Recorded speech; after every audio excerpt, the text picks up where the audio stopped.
guys, here we are in the 5th round of the Frankie Gavin Kell Brook fight. Kind of taking a look at Kell Brook for his upcoming fight against Errol Spence, which is going to be a great fight, very fun to watch.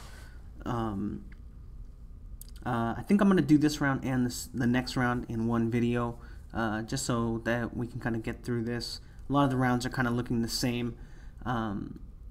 And you know, you could have probably made an argument for the last round being stopped, but so far Kell Brook very open for the body shot. When he has his stale guard, he's really open for just really basic attacks, you know, not really having to set him up. But Frankie Gavin does a good job of hiding his punches with good head movement and level changes, and you know, not exactly feinting. But just not showing, not telegraphing his shots because he has good movement and an active guard. And Kell Brook's lack of an active guard means that his head is always in one spot. That's a problem that Errol Spence has as well. So let's go ahead and move on. Good head movement from Frankie Gavin here, feinting a little bit, baiting the counter, knows that it's coming. I think Kell Brook still gets him with a piece of that. Kell Brook showing good distance right there. Alright, not bad right there. Let's get back to the beginning of that. Does he actually get caught with that shot? Let's see. Kind of looks like he does. Kell Brook misses the counter because Frankie Gavin uses excellent head movement, lead foot dominance. Kell Brook mostly gets a piece of that. He blocks it. Then another one comes.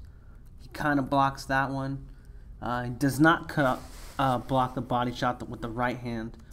Frankie Gavin kind of sneaks that one in to the abdomen too, not even just to the side. Doing some really good work right there. He is. And Kell Brook showing, you know, like decent amount of defense. Getting, you know, kind of blocking that one and blocking the second one. But still taking shots that he shouldn't be taking. Ooh, now he takes a step back. And Frankie Gavin catches him with the shot, you know, picking that really well. Making an adjustment to Kell Brook's little shift. Let's go back to that right hand, actually. You know, it's not exactly that he's too far away, but he doesn't disguise it super well. Again, remember, using just his speed to set the punch up, and he gets countered right there. Good movement from Frankie Gavin here. There you go. Now, Kell Brook kind of realizing, oh, I need to be a little more sneaky. Dipping around. Then he gets back to his stale guard. Boom. Catch them with a counter. Oh, and the same exact thing. Feints. I love that. Touches gloves with them. Gets him to think he's going to touch gloves again. And throws the straight right. Frankie Gavin blocks that one, but that's really clever.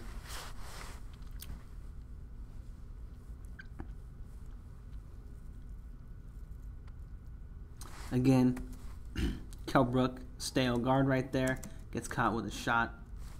He does manage to get control of his head, and like, you know, at this point, Kell Brook should have figured out that the guy is going to be ducking down, right? It's been like 3 rounds in a row, so it makes me wonder if he's, you know, not looking to actually necessarily counter, but to get his hand around Frankie Gavin's head. Because you would think that he'd be able to pick the spacing up by now, you know, or after the jab, you know, take a step back because, you know, Frankie Gavin uses responsible defense and moves his head after he punches. Take a step back and throw the left hook, or, you know, shoot to his right and then catch him with the right hand. You know, do something a little bit different, you know. But it looks like he's pretty content with just controlling his head. And that's pretty nice right there. Control his head, throws the right hand. And see how he's not holding his head down, right? and Frankie Gavin's able to get out of the way. You know, he's kind of holding his head a little bit at that distance, right? Like measuring. But because Frankie Gavin can still move out of the way if he shows any kind of responsible defense, I don't have a problem with that, you know, because Frankie Gavin has the ability to move, and he shows it right there that he does. Again, you know, mostly just athleticism, catching him with the sharp, straight right hand. Look at him, he's got him on the ropes, just throwing the ones and twos, trying to get him to react. And then Frankie Gavin kind of makes it off the ropes, you know. But Kell Brook not really wasting a lot of energy. And then bam, I love this. He's really good once he gets here. Right to the body, kind of clipping, you know. Touches him with the right hand, and then catches him with the left uppercut. Really smart. Controls him, catches him with the right uppercut, pushes them back, you know, keep him on the ropes. But notice he's not punching, right? He's not throwing huge shots every time he throws a punch, right? Even this like left hook, that first left hook right there, that's a probing left hook, right? Pulls his guard down and then throws the right hand. Really smart. You know, Kell Brook does a lot of really good things when he gets his opponent on the ropes. And I think that he fights in that position a little bit better than Errol Spence does. But again, stale guard, and it looks like Frankie Gavin catches him right there. Again, not really disguising it. He kind of does like a little bit as he dips to the right, but you know, Frankie Gavin's seen that so many times.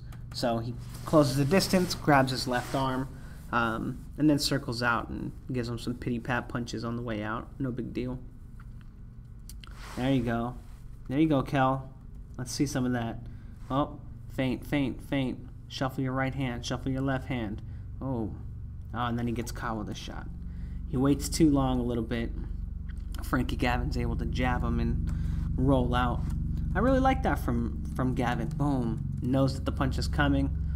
And Kell Brook kind of, you know, controls him on the way out. Make sure he doesn't utilize the lead foot dominance he gets. Eats a shot right there. And Kell Brook shifts. Boom. Gets his arm into his head right there. But look at how he's not controlling the left hand. All right.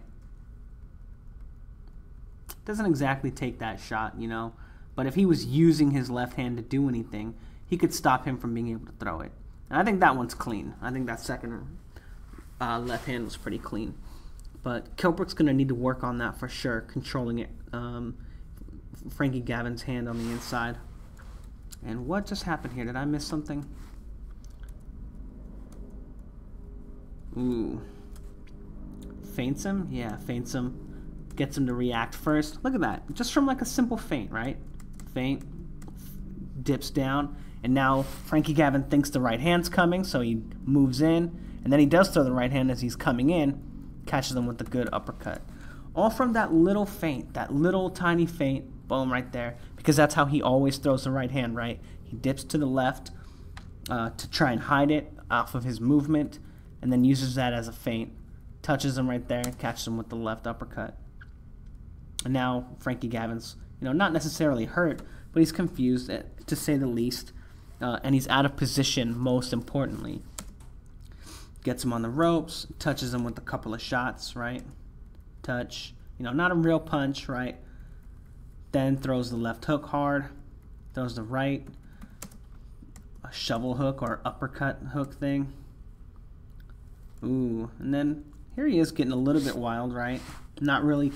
This is what happens when you don't set those punches up. He throws a 1-2 and misses both of them wildly. And then Frankie Gavin manages to tie him up. But look how effective just that little feint was. You know, he was able to hurt Frankie Gavin and put him out of position to get him onto the ropes with just one little feint. One little feint set all of that up. Again, right here, right? Probing jab, get him to react to it. If he counters it, he's going to get countered, right? Then comes in, feints again, throws a jab and a 1-2, right? And because his opponent doesn't react to the feint, he knows he's just going to sit there and he's able to like let his offense out. You know, Frankie Gavin still could have gotten away from it, but by not committing to the first punch, he's able to kind of set Gavin up to sit there. Did he just do that? Touching his back? Shut up, man. You've been holding this guy's head sometimes, and I don't want to hear that. But I'm not going to go back on any of that stuff. He tries to touch gloves. Like, oh, yeah, okay, my bad. There you go. Little feint. And Kell Brook gets in the way of that body shot. That's good. He's going to have to work on that for sure. That was interesting. Times his jab really well right there. You know, this Frankie Gavin kid, he's got some skills, man. Maybe he's just not big enough to be fighting in the welterweight division. You know, I don't know if he can fight at 140, you know, but maybe that's where he should be. Because Kell Brook is just like literally like twice this kid's size, you know. Looks like he's beating up on a teenager.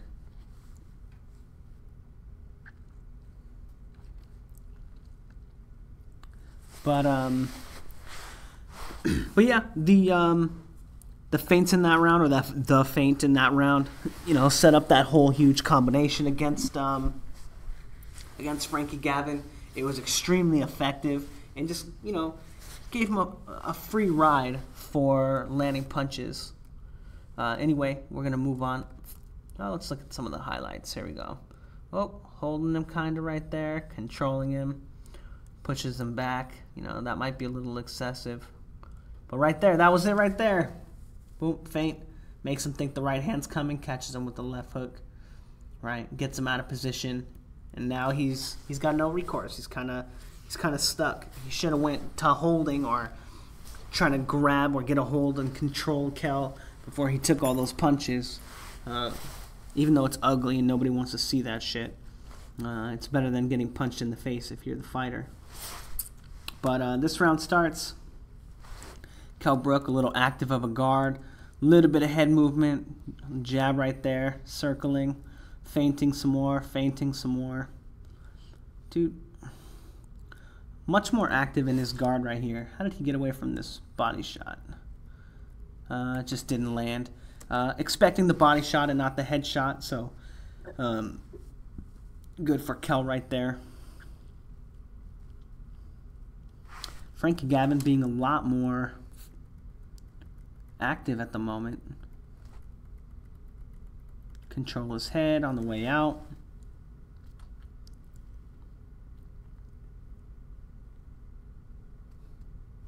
Right there. A little bit of feints, right? And then he commits to the jab right away. And Frankie Gavin just moves off the ropes. Oh, and then he gets caught anyway with Kell's really good movement.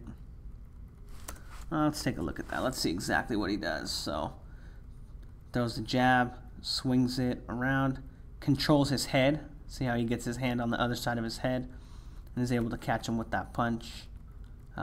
All while shifting and moving his feet. Kind of traps him in the corner a little bit. Some really good movement from Kell Brook. I wouldn't advise throwing your first punch being committed to it from that distance, as he almost gets away. But he does kind of get trapped, as he, you know, is not super sharp in his movement at this point. Again, just kind of leans in, right?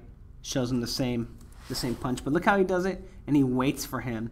Gets Gavin to put all his weight on his back foot right there, and then launches the shot. Right?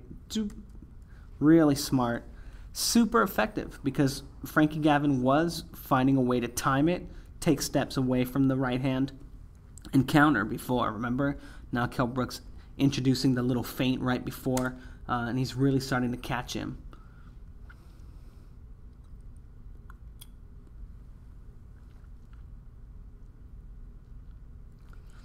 Again, controlling his head after stale guard and eats a shot. Does a decent counter with the right uppercut there. Oh, kind of an active guard. And like, look at these jabs, right? Tosses his jab out there, tosses his jab out there. These are not like going to be hard jabs, but they get Frankie Gavin to react, or to act first, right? Even though Frankie Gavin does catch him with that jab again. Yet again. Feint right there. Ooh.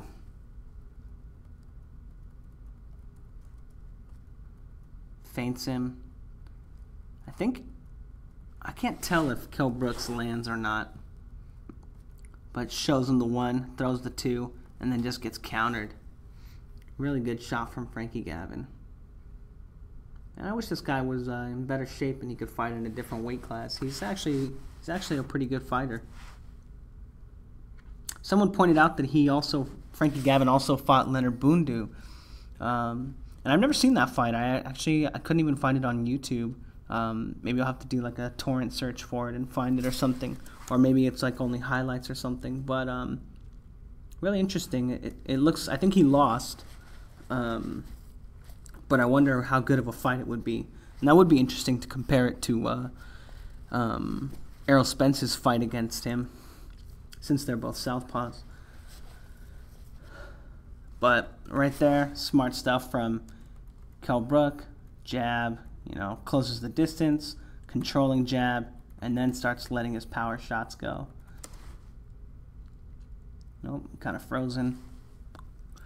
Probing, closing the distance again, touch him, jab. Ooh. Same right hand, control him when he gets in. Look at all this movement that Frankie Gavin has, right? This is how important it is to probe and to feint, right? Jab, not a real jab, not a real jab, but he's getting Frankie Gavin to move his head all this way. Keeps moving. And Kell Brook hasn't really thrown a real punch, right? He's in position to land a punch anytime he wants to, and then he times him and catches him with that one. Boom. But because Frankie Gavin doesn't even know when a real punch is coming, he doesn't know when to dodge or when to move or when to slip or when to roll or... Well, that's kind of interesting. Misses the shot. Does kind of shove him a little bit, but...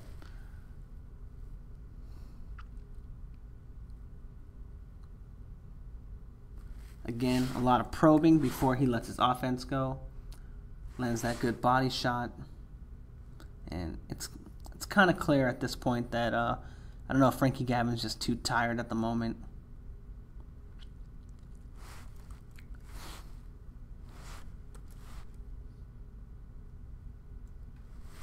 Good timing on that one.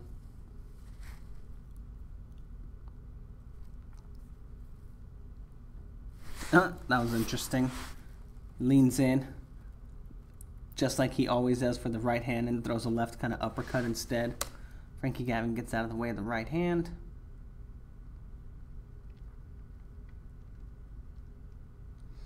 Controlling his head a little bit. And still open for the body shot. Although I think Kell Brook gets a piece of that one and blocks it. Oh no, my mouse has been on the screen the whole time. Sorry about that. I thought this was the end of the... Ooh. Catches him with an uppercut. Then Frankie Gavin blasts him with that hook right there. Ooh, and then eats a big right hand himself. Kell Brook's going to have to work on his defense a little bit for sure. It's a good thing Errol Spence isn't really a counter puncher at all. Maybe that'll be a wrinkle that he works on for this fight. But look at these punches from Kell Brook. What I want to point out about this, he gets him hurt, right? Obviously hurt.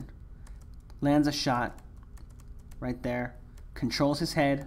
Throws another shot. Controls his head. He's kind of throwing like little shots in between, right? Tap, tap. Control, big shot, control, big shot.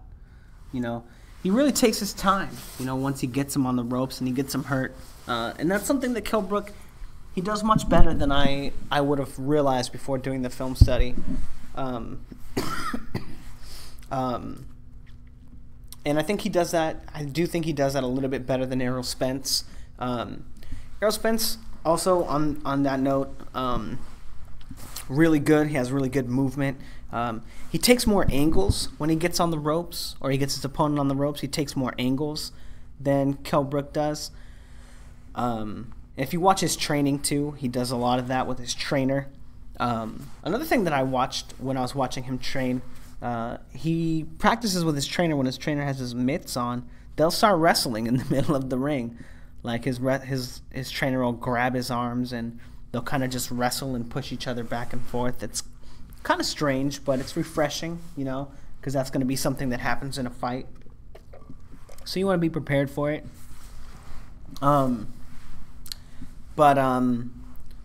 As far as how the fight and the rest of the fight goes, I don't know if Kell Brook or if Errol Spence can counterpunch at all, because and I think if he could, Errol Spence would have a good shot at doing a lot of damage to Kell Brook.